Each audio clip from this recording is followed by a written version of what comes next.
როგორც ლიდერი არჩევნების ჩატარების შემდეგ უკვე არის ძალიან ბევრი კითხვა საბოლოო შედეგების პარალელურად რა იქნება ქვეყანაში როგორ განვითარდება პროცესები თქვენ რა მოლოდინი გაქვთ ბატონო გიორგი მოგესალმებით ძალიან დიდი მადლობა რომ იღებთ გადაცემაში მონაწილეობას რა მოლოდინი გაქვთ თქვენ პირადად უნდა დაკომპლექტდეს ახალი მთავრობა დაახლოებით ვიცით ნუ რომ იქ იქნება ცვლილებები რა მოლოდინი გაქვთ თქვენ პირადად რა დოზით იქნება ცვლილებები იქნება თუ არა კვირიკაშვილი და მოუკიდებელი საკუთარ გადაწყვეტილებებში დაახლოებით არა თითქმის 100%-ით დადასტურებულად ვიცით რომ ირაკლი კობახიძე იქნება პარლამენტის თავმჯდომარე მითხარით თქვენი თვალით დანახული ახალი ქართული პოლიტიკური რეალობა როგორია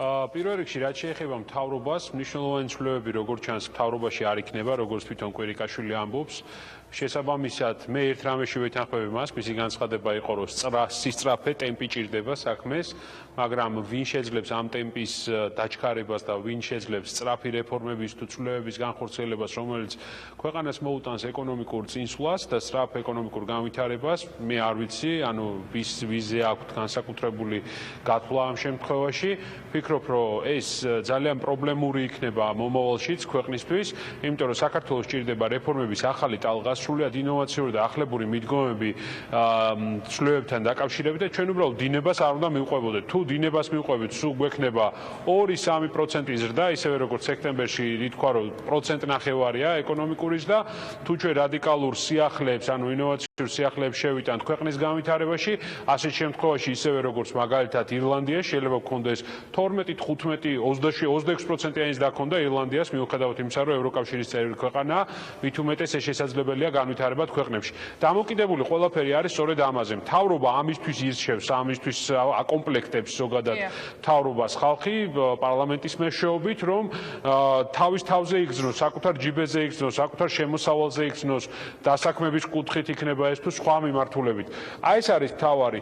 დღეს მე ვერ ხედავ ამ მთავრობის დღევანდელი მთავრობის შემადგენლობაში ვერ ხედავ ისეთ ადამიანებს, რომლებიც იქნებოდნენ ეგრეთ წოდებული ცვლილებების აგენტები, ანუ ის ადამიანები, ვის თავის თავზე აიღებდნენ აი მართლაც სწორ ინოვაციურ ახლებურ რეფორმებს და შეძლებდნენ ამის სწრაფ რეალიზებას. რა არის იცით რომ თითქოს გზაც შენდება, თითქოს არ ვიცი, თანხებიც იხარჯება, თითქოს სამინისტროებიც გვაქვს, მაგრამ მართლაც როგორც თვითონ კვირიკაშვილმა თქვა, მთავარი პრობლემა რაში არის?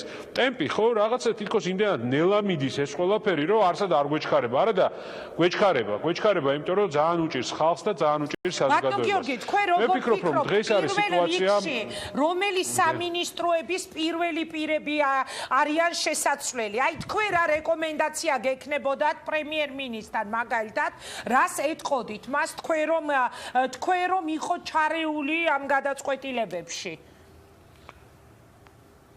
ნუ მე ვფიქრობ, რომ ეკონომიკურ ბლოკზე განსაკუთრებით არის სამუშაო, იმიტომ რომ ეკონომიკური განვითარების კუთხით სერიოზული პრობლემებია ქვეყანაში, ხო, ანუ არ ვითარდება ეკონომიკა ისე როგორც უნდა ვითარდებოდეს, ტემპი ნამდვილად ძალიან დაბალია და ამიტომაც არის რომ ბევრი გაჭირვებული ადამიანია ქვეყანაში და ხალხი სულ უფრო და უფრო ცუდად გრძნობს საკუთარ თავს.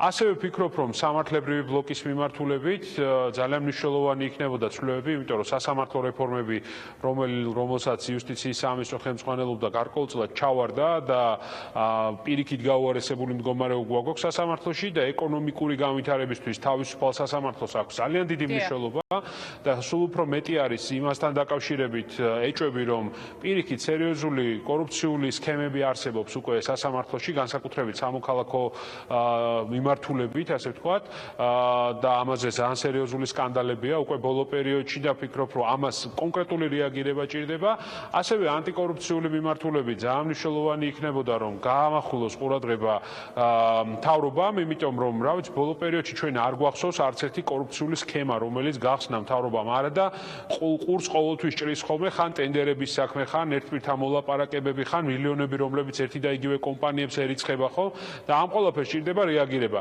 როგორ არის იცით ინგა დღეს რეალურად რო ვთქვათ სახელმწიფოს თავისი ინსტიტუციები ფუნქციონირებენ და ეხა ის როგორც ჩანს ეხა მე სხვა ქვეყნებშიც რო ვარ, ყოველთვის ვამბობ, რომ საქართველოში იმ ტიპის კორუფცია, რომელიც იყო შევარდნაძის დროს, რო აი თქვათ პოლიციელი ფულს გართმევდა, საპასპორტოში ფულს გართმევდნენ და საბაჟო ფულს გართმევდა, ეს აღარ დაბრუნდება, იმიტომ რომ ჩვენ მივეჩვიეთ სხვაგვარ ცხოვრებას, ხო? აღარც ასეთი კორუფციული თანხის გადამხდელი არსებობს უკვე ქვეყანაში და ის თანამშრომელიც, რომელიც ქვედა დონეზე მუშაობს, მიეჩვია იმას, რომ უნდა იმუშაოს ხელფასზე, გამოიმუშაოს ამ ხელფასით და ამით ცხოვრობენ ოჯახები, არა? მაგრამ ძალიან დიდი პრობლემა არის, ვფიქრობ, სწორედ საშუალო და ზედარგოლში განსაკუთრებით, იმიტომ რომ როცა უყურებთ შესყიდვებს, როცა უყურებთ ტენდერებს, როცა უყურებთ ერთპირთან მოლაპარაკებებს, აქ ჩნდება ძალიან ბევრი პრობლემა. ეს ყველა ფაქტორი გარკვეულწილად შემაფერხებელი არის ქვეყნის განვითარების, როგორც ეკონომიკური თვალსაზრისით, ასევე სხვა თვალსაზრისით. მე ვერ ვხედავ დღევანდელ მთავრობაში აი ესეთ ინოვატორ ადამიანებს, ხო, რომლებიც აი სრულად განსხვავებული იდეებით გამოვიდოდნენ და არა უბრალოდ ინფრასტრუქტურის მშენებლობა, არამედ უფრო კომპლექსური პროექტების განვითარება, ქალაქების, რეგიონების, რა ვიცი, განვითარების კუთხით. აი ესეთი საქმეებია გასაკეთებელი, ეს აკლია დღეს ქვეყანას. ეხლა საკონსტიტუციო უმრავლესობა, რომელიც აქვს ქართულ ოცნებას, ერთი მხრივ მათთვის თითქოს კარგი პოზიციებია, რა თქმა უნდა, ეხლა აღარ მოუწევს პარლამენტში ვინმესთვის ანგარიშის გაწევა, თუნდაც წინა პარლამენტში ჩვენ ხშირად ვაკეთებდით, რომ პროცედურულად შეგვეძლო გაგვეწელა მოსმენები, ხომ, შეგვეძლო ასე ვთქვათ, კორუმის შეკრებაზე პრობლემები შეგვექმნა, როცა ვხედავდით, რომ ესეთი კანონი იყო ინიცირებული, რომლის მიღება ავნება ყველა ბერკეტი. ხო, ეს ყველაფერი ერთხელში იქნება, მაგრამ მეორე მხრივ ასეთმა ძალაუფლებამ იცის ხშირად მოდუნება ადამიანის და მე ვფიქრობ, რომ ეს საფრთხეც არსებობს. არ ვიტყვი მაინც და მაინც იმას, რომ ეხლა გინდა თუ არა ეს გადავა უზურპაციაში, ავტორიტარიზმში და ასე შემდეგ.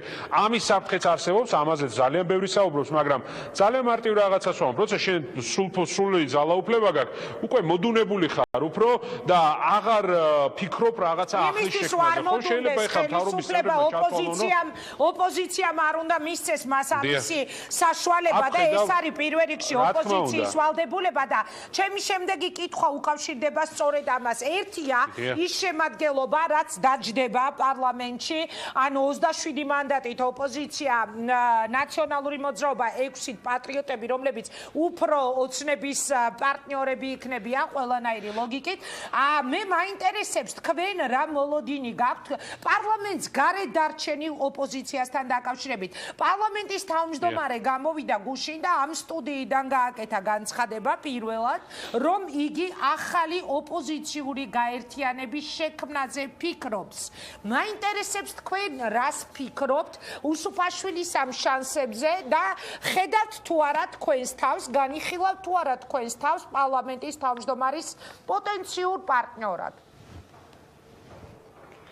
პირველი რომ სწორედ აი სადაც დავასრულე წინა საუბარი, სწორედ აქედან გამომდინარე რომ არ მოხდეს მოდუნება და უფრო მეტი პრობლემები არ იყოს ქვეყანაში, ზუსტად აქ ხედავ ჩვენ როლს. პარლამენტში ცოტა პოლიტიკური ძალა არის წარმოდგენილი, პირდაპირ ვთქვათ, და ეს წარმომადგენლობაც არ არის ასე ვთქვათ სრულფასოვანი, რომ ეს კონკურენცია გაწიოს, ამიტომ პარლამენტს გარეთ დარჩენილი პარტიებისთვის რჩება საკმაოდ დიდი არეალი მოქმედებისთვის და აქტიური მუშაობისთვის. ეს ყველაფერი უკვე დამოკიდებული არის ჩვენზე და ეს ყველაფერი უკვე გარკვეულწილად ჩვენ მოგცემს შესაძლებლობას, რომ ახალი ინიციატივებით გამოვიდეთ. რაც შეეხება ხა უსუფაშვილის ინიციატივას, სხვა პოლიტიკური პარტიების, მეც არაერთხელ მქონდა განცხადება, რომ მზად ვარ პროდასალურ ძალებთან დავიწყოთ კონსულტაციები და დიალოგი.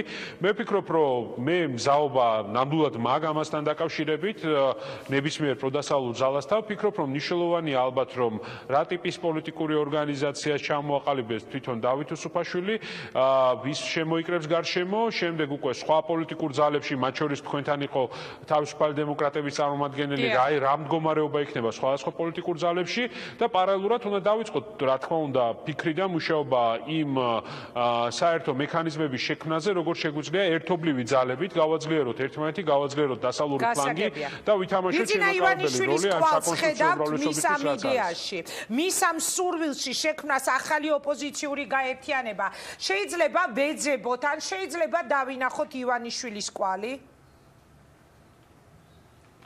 იცით რა, ეხლა ყოველთვის წინააღმდეგი ვარ ხოლმე შეთქმულების თეორიებზე, ფიქრის, ხო? დრო ყველაფერს გვიჩვენებს, დრო ყველაფერს თავის სახელს დაარქმევს, ვინ შეთქმულია, ვინ არ არის შეთქმული და ვინ სად არის, ხო?